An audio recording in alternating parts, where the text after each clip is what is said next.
নমস্কার বন্ধুরা, আমি তারারাজ। রোজ রাতে 9টায় ব্যাংক নিফটি এবং নিফটি নিয়ে চর্চা একটা আমাদের এই চর্চা চ্যানেল থাকবে। আজকে তার প্রথম দিন। তো প্রথমেই আমরা নিফটি দিয়ে স্টার্ট করছি। এটা একটা নিফটি ফিফটির চার্ট। আজকে 5 মিনিটের টাইম ফ্রেমে আছে। নিফটির আজকে প্রাইস অ্যাকশনই ছিল বিয়ারিশ। তো নিফটিতে ভালোই ট্রেড হয়েছে, যারা ট্রেড নিতে পেরেছে প্রাইস অ্যাকশন অনুযায়ী। তো কালকে এখন কি হতে পারে, আমরা যদি ডে ক্যান্ডেলটা দেখি, ডে ক্যান্ডেলে শার্প সেলিং আসছে 1 2 3 4 5 6, টানা 6 দিন শার্প সেলিং এসছে। তো এরপরে যদি সেলিং আসেও, এখানে 24,500 একটা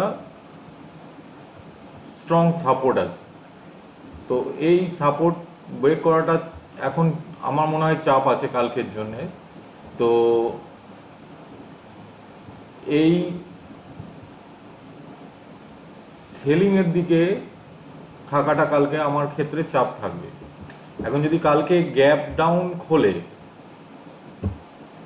5 মিনিটের চার্টে চলে আসি, গ্যাপ ডাউন খুললে আমি অপশন বাইংয়ের দিকে থাকবো। গ্যাপ ডাউন যদি বড় গ্যাপ ডাউন খুলেই যদি শার্পলি রিকভার করা শুরু করে, বাইংয়ের দিকে ট্রেড নেওয়া যেতে পারে। আর এমনি নর্মাল অল্প যদি গ্যাপ ডাউন খোলে, তাহলে প্রাইস অ্যাকশন অনুযায়ী আমি অপশন বাইংয়ের দিকেই থাকার চেষ্টা করব। কারণ অপশন সেলিংয়ের দিকে থাকতে গেলে বেশি দূর নেই, আমি থাকবো না। যদি সেলিংয়ের দিকে থাকেও 24,500 লেভেল নাম ভাঙলে তারপরেই আমি ট্রেড নেবো, তার আগে আমি ট্রেড নেবো না।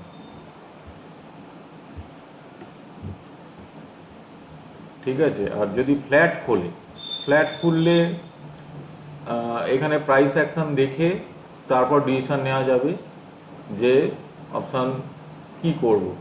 তবুও ফ্ল্যাট বা গ্যাপ আপ যদি খোলে, সেক্ষেত্রে আমি অপশান বাইং আমি অ্যাভয়েডই করব। অ্যাভয়েড করাই ভালো কালকের জন্য আমার মনে হচ্ছে। চলে আসি ব্যাংক নিফটিতে। আর একটা কথা বলে দিই, এই জোনটাতে যদি ফ্ল্যাট খোলে, এই জোনটা অ্যাভয়েড করাই ভালো। এই জোনটা অ্যাভয়েড করাই ভালো, কারণ এখানে ভোলাটিলিটি দেখা গেছে, একবার উঠেছে একবার নেমেছে। এখানে শুধু প্রিমিয়াম খাওয়ার জন্য বসে থাকবে। যাই হোক, এবার আমরা ব্যাংক নিফটিতে চলে আসি।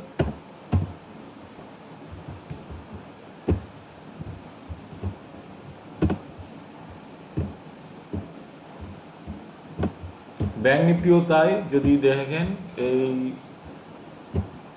টানা 6 দিন ধরে শার্প সেলিং এসছে, ট্যাক ট্যাক ট্যাক ট্যাক ট্যাক।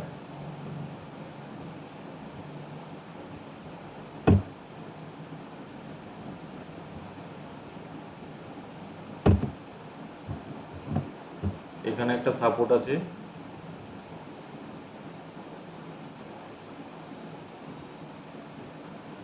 এই সাপোর্ট জোনেই দাঁড়িয়ে আছে। ফলে কালকে যদি সবচেয়ে আমার ক্ষেত্রে ভালো সিচুয়েশান হবে যদি গ্যাপ ডাউন খোলে। গ্যাপ ডাউন খুলে প্রাইস অ্যাকশান দেখে অপশান বাইংয়ের দিকে, লংয়ের দিকে আমি থাকবো, শর্টের সেলিংয়ের দিকে থাকবো না, শর্ট করবো না। আর যদি ফ্ল্যাট খোলে, তাহলে অবশ্যই